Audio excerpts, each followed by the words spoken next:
Good morning, everyone. It looks like we are live, and my name is David Darlene, and I am the Executive Director at the Charter for Compassion, and I want to welcome you to our first Global Read of 2020. And we have a great topic today with some world-class experts to guide us in our conversation. So our amazing guests are Lynne Reader, who will play our host, and the author that you probably signed up to hear is Paul Gilbert. So before I introduce them to you, just let me tell you a little bit about some of our upcoming events and the work of the Charter for Compassion, who is bringing this program to you today. We have several upcoming courses being hosted by the Charter's Education Institute, and we're getting set to launch the Compassion Tree Project. So this is an effort to bring awareness to our needs of regeneration around the earth. So we're partnering with a number of other tree planting organizations and using our Compassion Network to amplify that effort. The goal is audacious. It is to plant 7.7 billion trees, one for every person on the planet. So we'll provide a link on the side there of a chat of how you can get involved and how your local community can start raising awareness around our need to regreen the earth. I want to encourage you all to participate in our book discussion today. If you're not familiar with Zoom, there is a chat button at the bottom of your page, and if you want to comment or ask questions, you can put them there. So the format will be that I'll introduce Lynne and Paul, and then Lynne will really be hosting the conversation. At the very end, in like the last 15 minutes, we will take time to answer a few of the questions that have shown up in the chat box. We don't usually have time to answer every single one, so please don't be offended if I don't get your question out there, but I'll try to look for the either the most common questions or the most salient questions for us to wrap up our time this morning. Also, I just want to put your attention to the other global reads that are coming up in the next few months. In February, we are going to have author Glenn Albrecht with his book, Earth Emotions, New Words for a New World. In March, I'm not sure if I'm going to say this name correctly, we have Gaurav Simia on Compassion Inc., Unleashing the Power of Empathy in Life and Business. In April, we have Teaching for Purpose. And in May, we have Kristen Neff and Christopher Germer talking about the Mindful Self-Compassion Workbook. All of these sound fantastic, so I encourage you to sign up for each of these global reads. Now, for the reason we're here today, Paul Gilbert's book, Living Like Crazy. It's my pleasure to introduce to you our guest host, Dr. Lynne Reader. Lynne is an adjunct research fellow in the Faculty of Health at the Federation University, Australia. In 2015, she completed a study that examined the role of empathy conversations as a policy resource, later presenting the findings at the 3rd Global Empathy Conference at Oxford University. Lynne trained as a meditation teacher with Deepak Chopra in the US and currently teaches mindfulness at a regional hospital-based wellness center. As a board director of the public good think tank Australia 21, she created the Mindful Futures Network to map innovations in the science of mindfulness, empathy, and compassion within Australian organizations. And we're very pleased that she leads the Australian Compassion Council for the Charter for Compassion. Welcome, Lynne. Thank you so much for being here. It's the middle of the night for Lynne. She's in Australia, so it's like 2 a.m. for her. So we appreciate her fervor and passion for being with us today. And now just a little bit about our guest author. Professor Paul Gilbert is Professor of Clinical Psychology at the University of Derby and a consultant clinical psychologist at the Derbyshire Healthcare Foundation Trust. He has researched evolutionary approaches to psychopathology for over 35 years, with a special focus on shame and the treatment of shame-based difficulties, for which compassion-focused therapy, known as CFT, was developed. He's written and edited 22 books, Paul, When Do You Ever Sleep? And includes the best-selling book, Overcoming Depression, and another, The Compassionate Mind. And I also just learned today he's also a visiting professor at the University of Queensland and going to Australia soon. So thank you so much for being here, Professor Gilbert. I am going to pitch it over to Lynne for a fascinating conversation, and please feel free to drop your questions and comments into the chat box. Lynne. Good. Thank you very much, David. Yeah, I'm very honored to be here today speaking with Paul about his wonderful book, Living Like Crazy. I think I got my copy about 18 months ago now, and at least 12. And as I've mentioned to Paul, have used it extensively in the work that I do. I think we're going to start today with Paul doing a short introduction, an overview of the points that he wanted to raise, and then we'll go into the discussion points. So Paul, I'll hand over to you for an overview of the book. Well, thank you, Lynn, and thank you so much for inviting me. It's a great pleasure, and of course, all the wonderful work that you have been doing, as David articulated. So it's great for me to be able to talk to you and talk to you about the book, obviously. So Living Like Crazy was originally I started to write it in the 90s, having written a book called Human Nature and Suffering.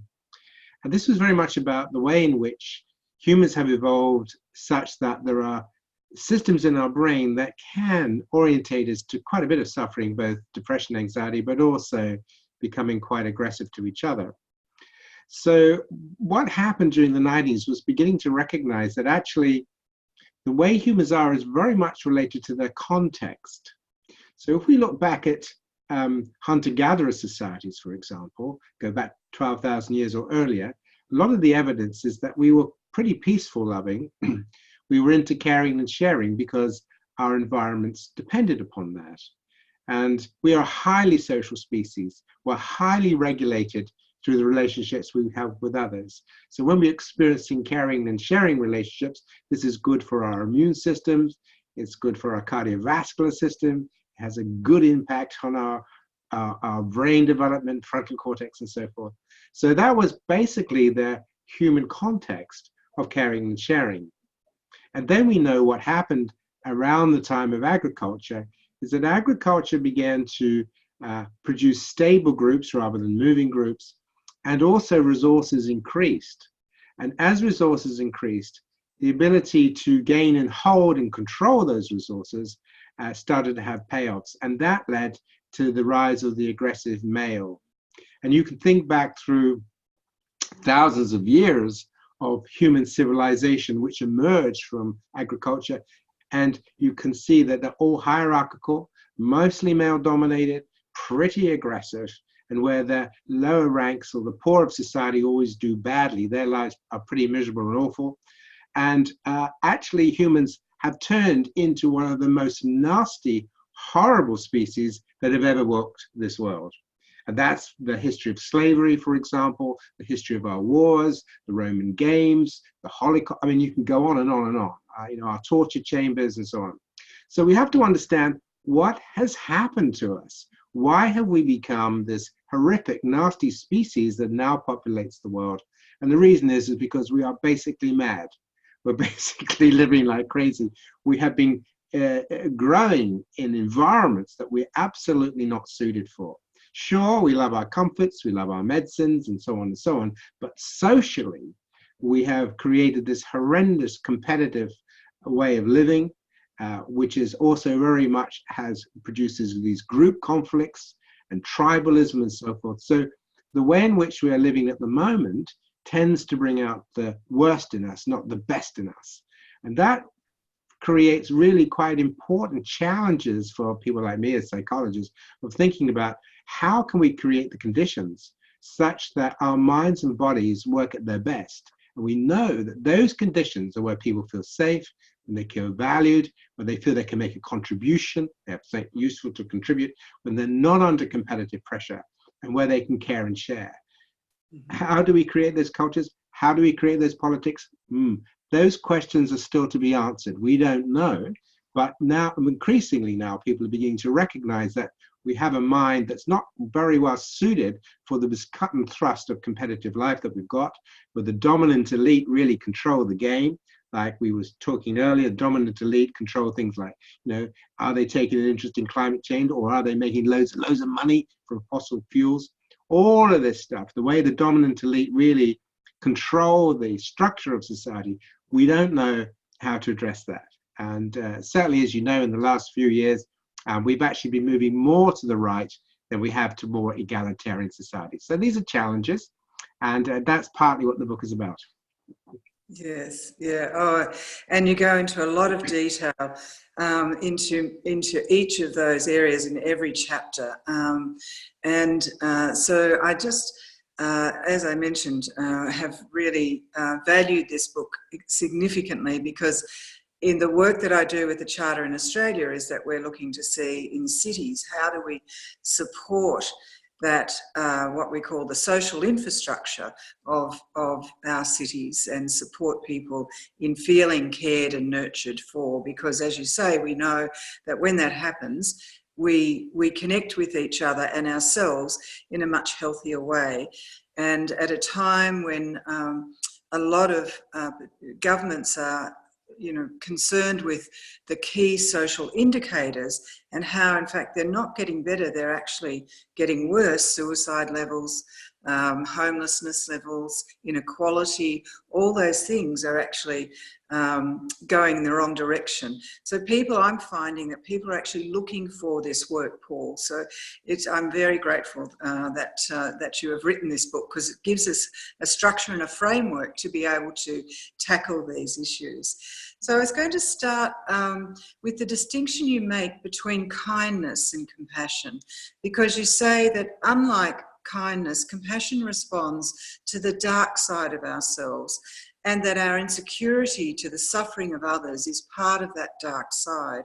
So I was interested in how compassion stands against the dark side of human potential in a way that kindness can't. Well, yes, it's a great question. So James Kirby, who's actually a professor at the University of Queensland, and I have been doing studies on this. So, and this is also very much in the Mahayana and Buddhist traditions, where they see kindness and loving kindness as creating the conditions for happiness, and compassion as creating conditions for the relief of suffering. Those are seen as two different processes, the creation of happiness and the issue of suffering. So compassion really is about addressing needs and distress and suffering. So in our study, for example, we asked people, how would you rate this event? You give up your evening to do babysitting. You remember somebody's birthday. You give somebody a kidney who's dying, right? Now, what we find is that the more it's creating happiness for somebody, the more they would say, oh, that's a kind thing to do. The more it's relieving suffering, like giving up a kidney or having some consequence to you, the more people say, oh, that's a compassionate act. So I think that's really important. And the emotions that are associated with each of those acts are different. So when people do a kind act, they often feel joyful and happy and so forth. When they do a compassionate act, they may be more likely to feel a bit sad or anxious. And for those people who are religious, for example, we often talk about the compassion of Christ. We don't talk about that kindness, what a kind man to die for us. There's a recognition that compassion involves suffering, and it involves some cost to the self. It's not a freebie. Whereas kindness tends to be much more about facilitating happiness, helping people grow and develop. But of course, they overlap. I mean, you wouldn't do compassion unkindly, would you? But compassion is really this focus on suffering. Yeah, and I think that's why you say compassion requires courage. Yes. Quote that I use, compassion is the courage to descend into the reality of the human experience. And so that courage is a really important aspect of being able to do compassion well. Yes, thanks for that, Lynn. That's really, really important. Yeah. Yeah. And so I was also, you write that in your book, you write that compassion and compassion training taps into a deep recognition of our interdependency. So that's where also I think that connection comes, that the real link to the fact that we're all connected, and it does so by tapping into the inner patterns within individual minds and between individuals. And that inner patterns of compassion are quite different to, say, those engendered by other motivations, for example, revenge or competitiveness. So I was going to say, can you say how the inner patterns of compassion specifically operate within and between us? Yeah, that's a really important question. So where does compassion come from? Where does the caring come from? Now, in fact, there are many sources of it, but one source is in mammalian caring. And we know that some species lay hundreds of eggs, and then the infants are left to themselves. But evolution created a capacity for the parent, usually the mother, to pay attention to the distress and needs of her infant and then respond to those distress and needs, right? So if the infant needs rescuing, they'll go and rescue it. If it needs comfort, warmth, they will give it warmth. If it needs feeding, they will feed it. So they're able to detect need, and they're able to work out what that infant will need. So you don't want to, if they're starving, you don't want to give them comfort, do you really? Or you've got to do the right thing. So that's very important. So we know then that evolution has created a capacity for caring, which allows the individual to be sensitive to the suffering and needs of another, in this case, an infant, and then to take action to alleviate that. Mm-hmm. Over hundreds of millions of years, that motivation to be sensitive to the suffering of others, not just the infant now, but others, and work out what actions to take, has really been built into what we now call compassion. And we know that those systems, that caring system, that ability to be motivated to pay attention to suffering and then take action, has been evolving over hundreds of millions of years. It involves things like the vagus nerve, part of the autonomic nervous system, is linked to our caring ability. It involves parts of the brain, areas of the brain called the periodactyl gray, and other areas. And these areas then, when they're triggered, when they become active, they facilitate this capacity for caring behavior. So we know then that caring behavior evolved with a very precise set of physiological systems that facilitated the ability to pay attention, first thing, and then to work out what is best to do. Okay, so that's the thing. So then over time, that became very, very adaptive. So animals that could do that, mothers who could do that, they would have more of their offspring surviving. And over time, the capacity for caring became more and more elaborate. And over time, the care of infants became more and more elaborate. So for example, if you look at horses and cows, their infants, when they're born, they're ready to walk and feed almost from the word go. But if you look at primates have to be carried around for quite a while.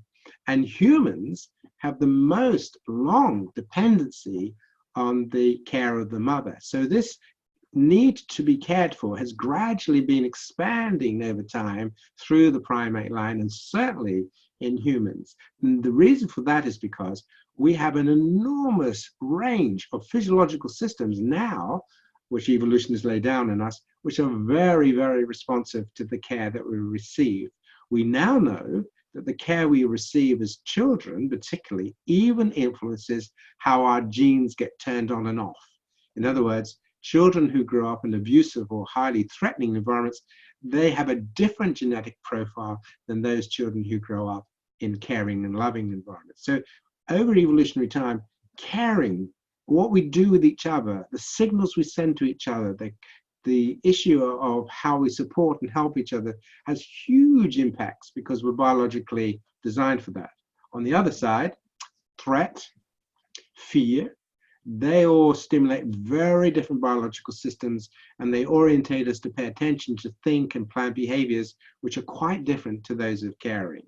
So we've got these different systems in our brain that evolution has laid down, and the caring system is the system which is totally dependent on the interactions that we have with other people. And it's because it's been designed that way. So we are mutually, if we learn how to mutually be caring and respectful of each other, then we will be stimulating each other's brains. In other words, we are, as Dan Siegel would say, a network. We are a field of information flow. And that information flow can create minds that are very conducive to happiness, well-being, and caring. Or if the information flow is competitive and aggressive, then it creates very different types of minds.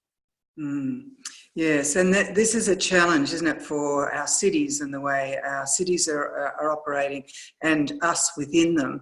And I know in your book you pose a really important research question when you ask, how can we create social contexts that enable people to feel safe, cared for, creative, make a contribution, and feel appreciated for doing that? So you've touched on that just now, but I'm just wondering about going a little deeper into how the expansion, you know, in your book you talk about the expansion of population, developed agriculture, material possessions and defence of territory cuts across our ability to develop these social contexts. Oh, very much so, partly because the structure of the group becomes increasingly dominated by the elite. Okay, typically, but not always, but typically males. And usually, if you look at most of the, and even what's going on today, most of the elite have a subgroup of usually males who will aggressively put down protests. You can look at Hong Kong or Chile or whatever. So leaders stay in power because they have a capacity. Bad leaders stay in power because they have a capacity to suppress protest using this layer of henchmen, basically the army or the police, whatever. And those individuals are, you know, I won't say they're happy, but they tend to comply with the demands of these aggressive leaders. And we've seen it throughout the world over many, many centuries indeed. You know, you could think of what happened in Iraq with Saddam Hussein and so on and so on. So what we need to do is to recognize then that in the world at the moment, we still have quite a serious problem with aggressive, mostly male leaders who are promoting these competitive tribal psychologies. And unfortunately, humans find it very easy to get wrapped up in all that because they're all threat-based, you see. That's the thing. And these leaders promise them that they will be protectors against these threats. So the question you're asking is, okay, so that's part of the problem. And that, how do we then create leaders and movements which are actually going to require leaders to be pro-social, not anti-social? And we're, just as you were saying earlier, beginning to see the glimmers of that. So I think, as you mentioned earlier in the conversation we were having, that actually climate change now is so demanded by populations that leaders can no longer begin to avoid paying attention to it. The problem is that they will if they can, because a lot of leaders are interested in tax cuts for the rich, because they see that's what funds their political parties. The poor don't fund the political parties, the rich fund political parties, and the rich are not going to fund political parties unless they get a tax break. So we know, like in the UK, for example, during the 50s and 60s, which people regard as a bit of a heyday, high levels of well-being and so forth, the rich were paying very high levels of taxation. And then during the 80s, in came the right wing, slashed it.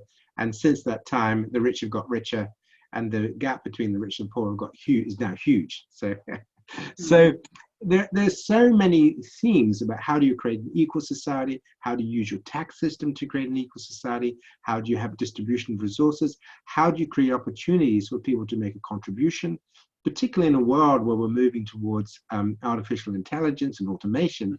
Not going to be any work for people to do. So if only the rich are going to earn the money, what are all these other people going to do? So we've got massive social problems to address. We cannot simply go on voting for these people because they promise tax breaks. This is voting for, you know, the dark side, really. So we understand why it happens, but we have to find a way in which we can create leaders, and leaders will be democratically elected, because that's the only way they're going to get into power, isn't it? But the problem is that even if they turn up, we don't elect them. So that's a big issue, I think.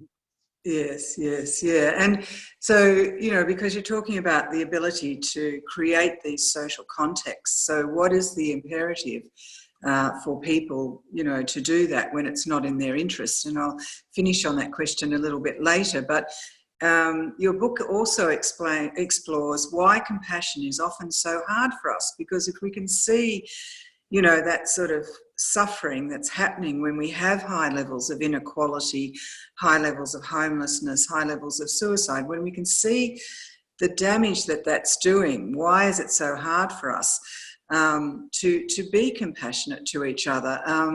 And certainly, and as you were saying, you know, it requires us to have high levels of self-awareness. But that's not an easy thing to do. And I know I can hear my friends saying, you know, it's a big ask to be expected to always operate at these higher levels of self-awareness. But for me, that's the crucial work that compassion requires of us. So I was asking, do you have any words of wisdom for me in developing, a rejoinder to my friends when they say that, being consciously intentional most of the time is just too much hard work? Well, I think that's, if they feel that it needs to be a matter of hard work, that's probably why they're struggling. For example, like it can be hard work to be a good parent. But the point is, one wants to be a good parent. So the first thing we start off with is intentionality. So what is the intention? What is your intention? Are you working to train your mind to become compassionate? Is that something you want to become, right? That's the first thing. Then you can recognize, well, you won't always be at your best. It's like, if you want to be a tennis player, then you train, you practice, but you won't win every game. Sometimes you lose, sometimes you play really badly, and you accept that, right? So this idea that somehow you've got to be at your best all the time, that would be ludicrous. Of course, that's not going to happen. There will be times when you will lose your temper and you'll think, sorry, I can't be bothered with all this compassion stuff. That's just normal human stuff. But the point is that in general, how would you bring compassionate intention into the world? Now, the key point here, and the point that you mentioned, is pay attention to your own dark side. So, for example, what do I do if I come home, I'm a bit irritable, and I'm feeling, my wife and I have a bit of conflict, okay? Now, if I'm paying attention to my dark side, I can think to myself, I'm a bit irritable at the moment. Probably not a good idea to have a discussion about this right now. So I'll just say, look, can we put it off for a bit and stuff. So I'm paying attention to, actually, my mind's not in a good position to be doing things right now. And so I'm looking after myself, I'm looking after her. Pay attention to the fact all of us have parts to ourselves that can be selfish, aggressive, demanding, narcissistic. That's not our fault. It's partly we're built that way, particularly in this culture. But the more mindful you are, the more you become aware of these sides to yourself. Not to blame and shame, that won't do any good, that just makes you feel worse. But, oh yeah, look, there it is. Now, sometimes we make a slightly crude, if somewhat naughty example, that, in the times of Pompeii and the Romans, they used just to go to the toilet in the street, right? Because they didn't know any better. But now we know that feces carries diseases. So when we want to go to the loo, we don't just do it there, we go and do it hygienically. We have learned how to regulate our physiological functions so they don't cause harm, they don't spread diseases as best we can. We have to learn about the mind in the same way. The mind is the same thing, right? The mind can do things and come up with feelings and desires and impulses that if you act them out, they will be harmful. And that's not your fault any more than it's your fault you need to go to the toilet. Of course you do. But if you don't do it hygienically, then it will spread diseases. You have things in your head that can push you to being depressed or anxious or aggressive or selfish or tribal. If you act them out, they can be very harmful. So that's what we need. Not that we are this sort of spiritual being, we are up here, but much more we're into the dark side of the self. We understand where this is. I know where my narcissism is. I know where my rage is. I know where my fear is. And I'm happy to work with them. I'm not going to deny them, but I don't want them running my show. I don't want them taking over my mind. So I behave in ways that are harmful to others, not helpful. So it's not about getting rid of the dark side. It's not having this high level compassion all the time. That's a misunderstanding. The understanding is my intention is to try to be compassionate and therefore not let my personal dark side cause harm to myself or others. That's the issue, really. And that's why compassion is for the dark side, because we realize we don't blame ourselves for that any more than we blame ourselves for needing to use the loo. These things are built into us. We didn't choose to have a capacity for rage or tribalism. All humans have it. It's built into the system, right? And in our environments, these mechanisms, these dark side mechanisms, are very tuned up because we live in a competitive society. So it's very easy for us to become narcissistic. It's very easy for us to become aggressive and demanding and want our own way because we live in that society, right? Compassion mind says, not your fault, but pay attention. Because if you don't pay attention, you can end up unintentionally causing quite a lot of harm to yourself and others. Yes, yeah, that's right. And I really like in your book that you do that, put the emphasis on the social context within which we operate. Not that we're not individual, so we're in a social context, as you say, which can bring out various aspects of the way that we've been put together, and so to shift from that. If we only fix Paul, if we only fix Lynne, then, the world will be okay. That really, that's from an individual pathology to looking at the social context that we are creating to understand the craziness that's happening. Yes, that's right. I mean, that is such the crucial point, that we are much, much, much more flexible and malleable right down to our genes than we realize. And as you know, we often give this example that if I had been kidnapped as a 3-day-old baby into a violent drug gang, okay, this version of Paul Gilbert wouldn't exist. I mean, I would be a violent male, probably, possibly even dead. I'd be a very different character altogether. And, that's well known. And we know that males who do grow up in these environments, they go on to become criminals themselves and so forth, because in those environments, you do not want to develop empathy.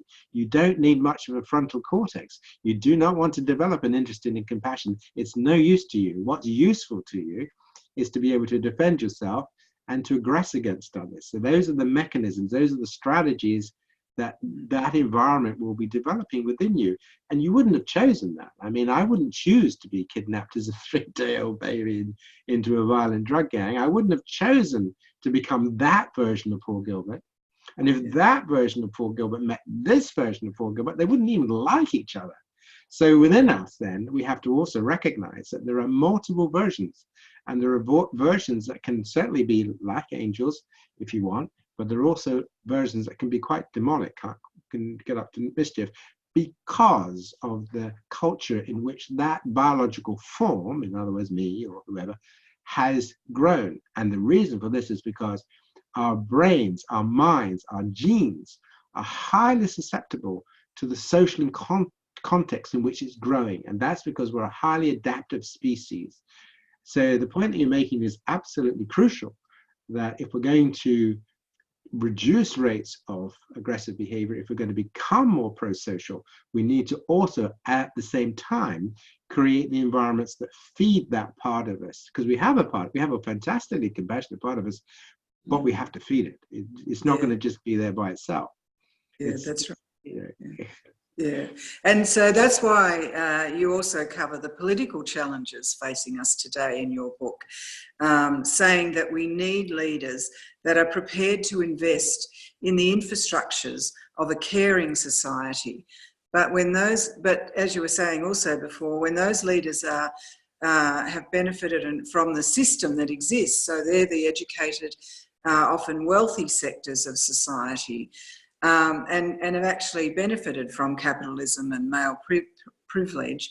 I wondered if the specific observations you had on the new political leadership required for today's world.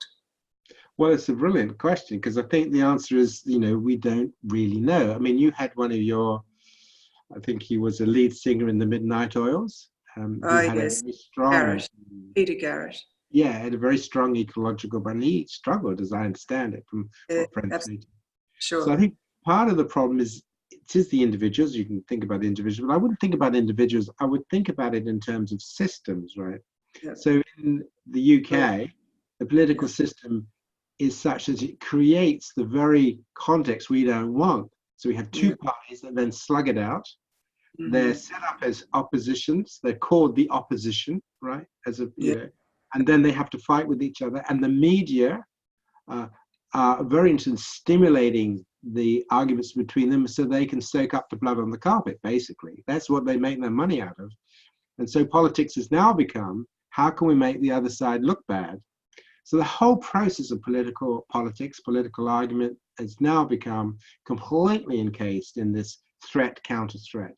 And the ability to make sensible arguments, well, how are we going to solve culture change, gets blown away. Because when anybody comes up with an idea, the other side says, yes, but it's not enough, or it's not good enough, or, whatever it is. So the political systems of party politics has run its course. It is now unhelpful. Okay, so maybe hundreds of years ago, when we were getting our power back for the kings and queens and Cromwell and all that, who set up the British Parliament, that was okay.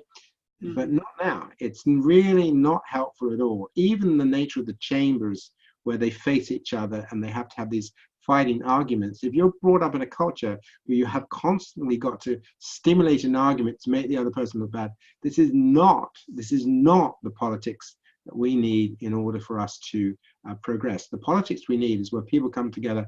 What is the best way to address climate change? What is the best way to address inequality? How do we find out? How can we use science? How can we agree a set of processes which will benefit all, not just the few? And at the moment, we simply do not have a political system that's geared up to be able to do that, because it's geared up for conflict, not cooperation. Yeah, well, I know the legal system has two ways, a conflictual system and a mediated system. Yeah. So I think if the legal system can, have a range of options for dealing, with the legal requirements, it's something that perhaps our political systems, gone beyond need, actually should be doing. Yeah. I mean, in the committee stages, there is a lot more cooperation behind the scenes. And the other problem that we have is the media. Right-wing media is a serious problem, because they constantly shape values. They're constantly shaming. It's a real problem, the right-wing media. Yeah, being called out more and more, isn't it? So, I know at local government levels, they are very interested in how do we create the social infrastructure, because political parties need to look at economic infrastructure, physical infrastructure, but now social infrastructure. More and more they're looking to see how do we develop that to support actually our physical and economic infrastructure. And I know in New Zealand we have a great example in Jacinda Ardern, who is now developing well-being budgets, for example. So we are starting to get that shift happening. But I'd like to finish now with a question for this part of the Global Read by addressing what I thought was really one of the biggest challenges that you outline in your book. So that's the major challenge to us all when you say, if we are to bring a new social discourse and styles of living that shift to a more caring and compassionate and nurturing reality, where we are addressing transformational, not just incremental, but transformational change to policy issues such as inequality and homelessness and suicide, we must think how best to break ranks and use our privileged positions to undermine the very system of economic and cultural values that gave us those privileges.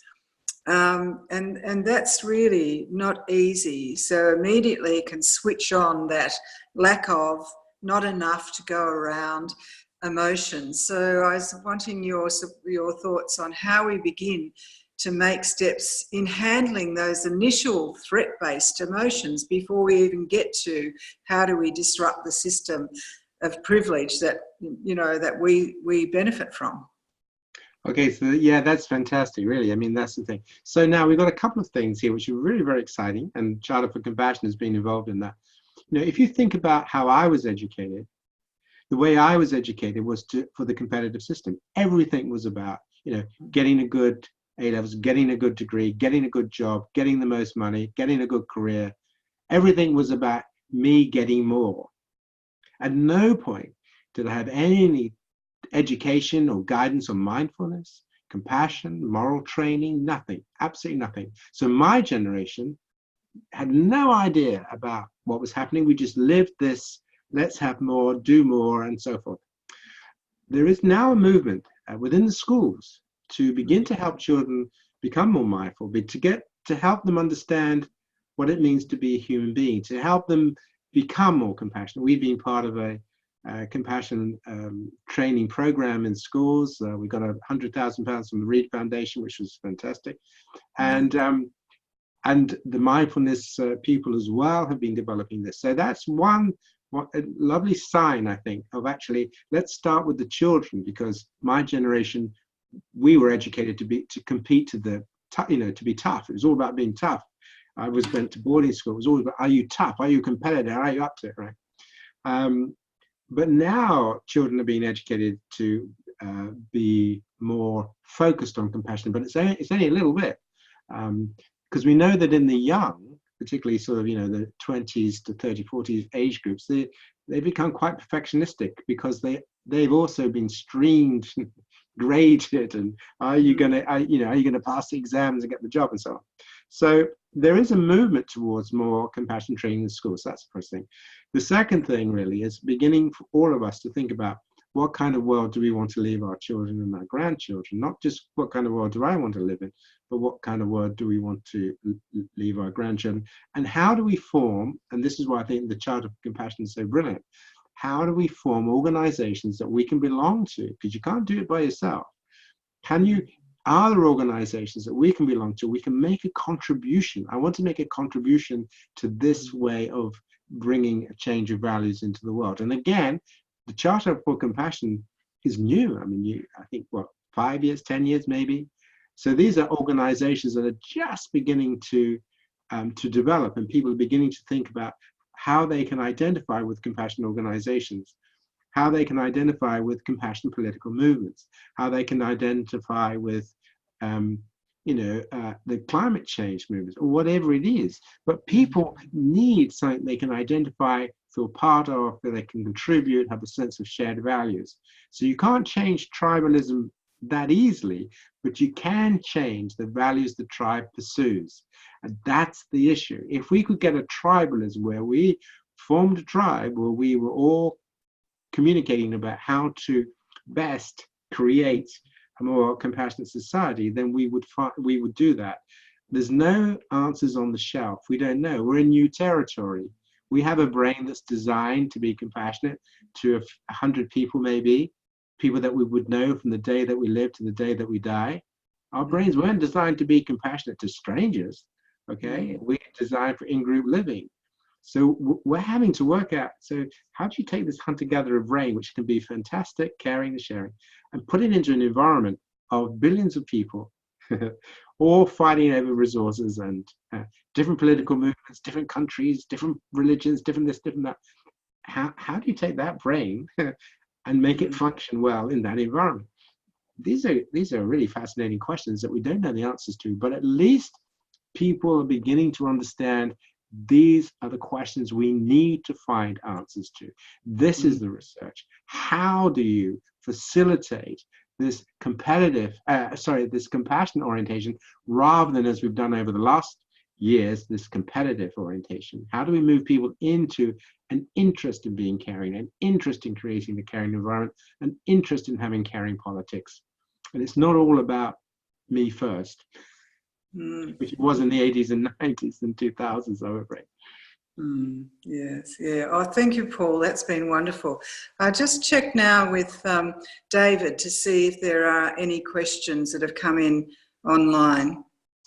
Hi again, and this has been a fascinating conversation, and so links with our passions of the Charter for Compassion. I kind of liked your last little thing there about, being our own tribe, the compassion tribe, and yet I see the danger in it, right? That, that again puts us in the us and them category of like, well, we're the compassion people, but those guys over there, man, they're crazy, and one of the questions I wanted to follow up on with what you were just talking about was, we're really talking about, trying to change culture, right, at a pretty broad level, where the dominant assumption is not competitiveness, me versus you, us versus them. And yet, with what we know is the rising income inequality, that puts masses of people, frankly, in a fear-based position of not having enough. And that just naturally then encourages they need to grab more for themselves. So how do we grapple with the economic realities of this growing disparity in economics, and yet our need to transform consciousness to be really about we're all in this together? Okay, so a couple of things. I think the first point you made was that if you form a tribe, then you must have an in-group and an out-group, and we're better than them. But then that wouldn't be a compassion tribe by definition. Right. It would be a tribe that's actually still following the same old dark side. So the question is, it's a sense of belonging. I mean, I used the word tribe, I did use that word, but really a sense of belonging, a place where you can work with others, a place where you can feel part of a journey rather than just you battling along. But you're quite right. If you just then turn it into another tribe of better, then it becomes a narcissistic venture, another competitive venture. Again, we're better than you. So that's very, very important. The second point you make is extremely important, which is that for the individuals who are in the poorer section of societies, I mean, they, of course, want a share of the resources. And so from their point of view, I mean, how do they get that? Is the only way they can get it is for them to jump on the cycle and try and pedal as fast as they can and compete as much as they can to get their share of resources. Now, you see, I think personally that if you look back to the 1950s, right, what's really interesting about that is that we had just come out of a major war and the psychology changed, right? We wanted to be nest builders. So in our country, and I think in yours as well, well, yeah, you had the New Deal, didn't you? So we had the Marshall Plan. We rebuilt Germany because we learned, don't humiliate an enemy, right? Don't do that.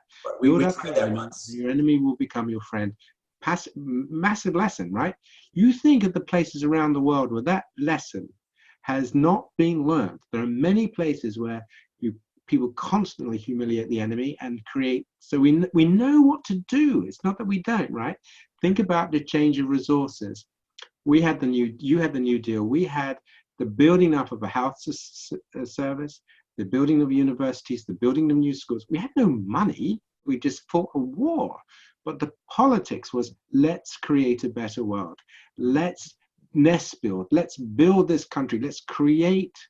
Okay. And so during the 50s and 60s, we had a national health service that was regarded as one of the best in the world because we invested in it. We created it. We can do it. What happened was, of course, the right wing then said, yes, but isn't it better if individuals make their own decisions? And then from there, we had tax cuts, and so then we couldn't afford it. And now in our country, everything is falling to pieces. The health service, the education, the police service, everything. Whenever you look at it, they say underfunding, cuts. So the point about it is that we can do it. We can do it. There are ways of doing it. It's not like we don't know. It's just that there is not the will to do it. There's not the will to do it. That's our problem. We could recreate the politics of the 1950s if there was a will, if we were prepared to invest in the health service, invest in and beyond, Paul, because I think even in some ways there's things we can harken back to and learn from. On the other hand, the world has changed even from the 1950s. So one of the things I see that's gone on is because of the vast and quick integration of globalization all over the world, where back in the 50s, yeah, there was interaction between societies and whatever else, but still we were pretty homogeneous in our own groups. And that's no longer the case. So with mass immigration and refugee resettlement, and just the interconnectedness of the global economy, and then with the internet, the fact that everyone's aware of everything instantly, the world is different. And so, I think our question is, how do we envision something new that learns from the past? But can we create a new model, a new image that would be attractive to enough people that we could get political will to move that forward? Well, yes, I think you're right. I think that's it. But we would have to think, what are the lessons from the past that no longer work? So, for example, the lesson, do not humiliate a defeated enemy. I think that will always work. Okay, and there are many areas of the world now where you can see if people could only do that, work through some of that, it would be so helpful. The second thing is distribution of resources.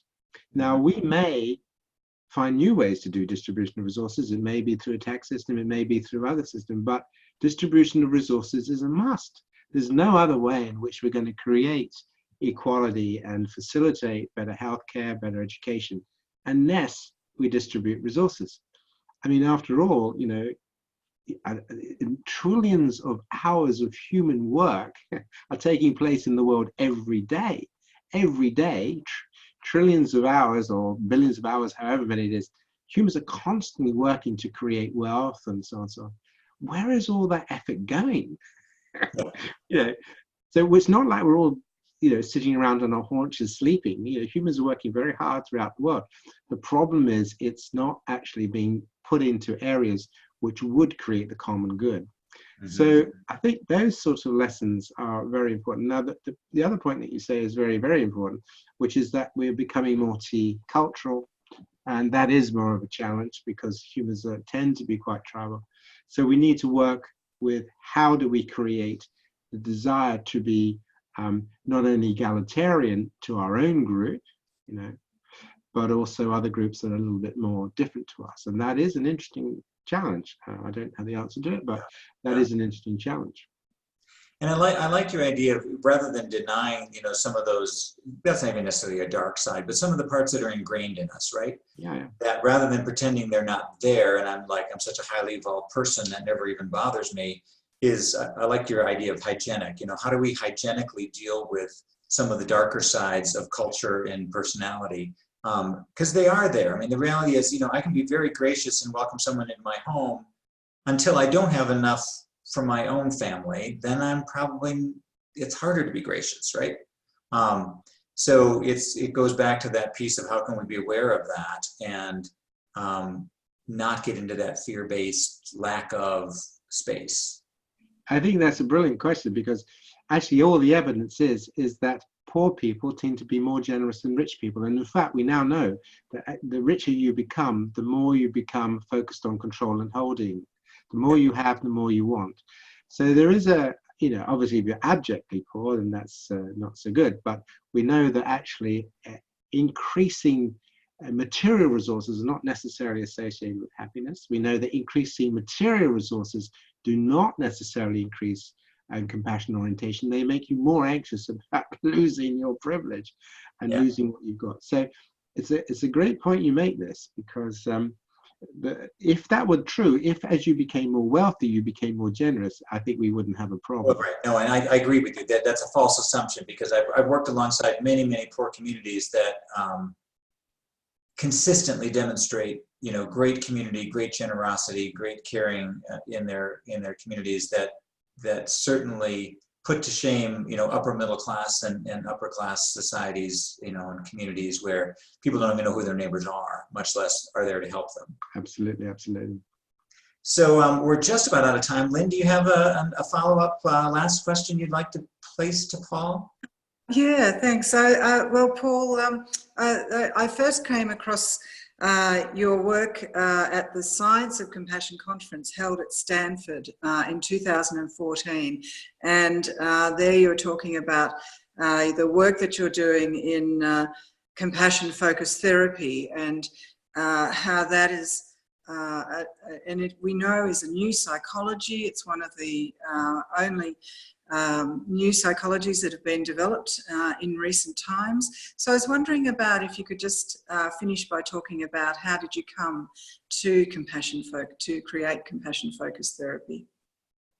Okay, so so there was a number of impulses. So one was that, take, for example, people who are depressed.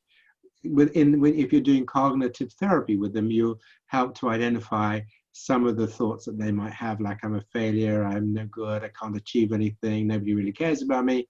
And then you'd ask them to say, well, let's look at the evidence for that, or let's stand back. How would you see this in 6 months' time when you weren't depressed? And they say, well, okay, so I'm not really a failure, I just feel like it and I've achieved this and so forth. So I had a person who'd been adopted, and she had this feeling that she wasn't loved and so forth. But she had a very good family, had a loving husband and so forth. So she was able to generate these alternative thoughts. I feel unlovable, I feel I'm not loved, but actually I can see that I've got a husband who cares about me and so forth. But it doesn't make any difference. I can't feel it, you see. So I said to her, well, how do you actually hear those thoughts in your mind? She said, what, the emotions of the thought? Yes, the emotions of the thoughts. Speak them to me as you hear them, okay? And so she said, come on, you're doing cognitive therapy. You've got a husband who loves you, haven't you? You've got 3 lovely children. What more do you want? put his arm together. So I suddenly realized, oh my goodness, the emotional textures of the thoughts were the important thing. So I said to her, well, what would happen if you imagine the same thoughts, you've got a husband who loves you, so on, but from a very compassionate, warm, kind voice, right? You had this really understanding. And she said, no, I can't do that. I've never been kind to myself. I don't know how to be kind to myself. And if I try and be kind to myself, this makes me very sad. So we then discovered that actually a lot of our clients could not generate compassion motivation or a compassion feeling to themselves. And when they did try to do it, we ran into a lot of blocks and resistances, partly because it started to open up a whole lot of other stuff. So we then realized that if clients can't use that vagus nerve, they can't use the frontal cortical circuits, they can't activate the capacity for generating these signals in the brain, it's tricky. I mean, it's not rocket science. Just like if you lay in bed and you have a sexual fantasy, you'll stimulate your physical systems, right? But if you have a lot of shame and guilt and stuff like that, you can't do it, you can't imagine it, you can't access those systems. Now, these patients can't access the caring system, so they can't down-regulate the threat system, because when they try and do it, it just kind of causes them all sorts of problems. So that's how we started. And as you know, we had a lot of interest in Buddhism, so we were doing Buddhist compassion training as well. And I also had a lot of interest in the evolutionary model of caring. What was the physiology of caring? Because if you're just hostile to yourself, that's stimulating your sympathetic nervous system. It's stimulating your threat system. So when people were trying to be helpful to themselves, the way they were doing it was actually making them more threatened. So that's how we started. We're just practicing stimulating compassion by voice tone, facial expression, breathing, body, and compassion intention. And that proved to be a lot more difficult than you would imagine. Yeah. Oh, excellent. Yeah. Well, it's certainly having a huge input and impact, and really, as you say, we're at the start of this exciting journey. And I just wanted to finish with this sentence, which always I keep in mind, which says, "Intelligence stripped of ethics and compassion is probably one of nature's most dangerous creations." Yeah. Absolutely. Yeah. Absolutely. So let's use that power for good, huh? Yeah.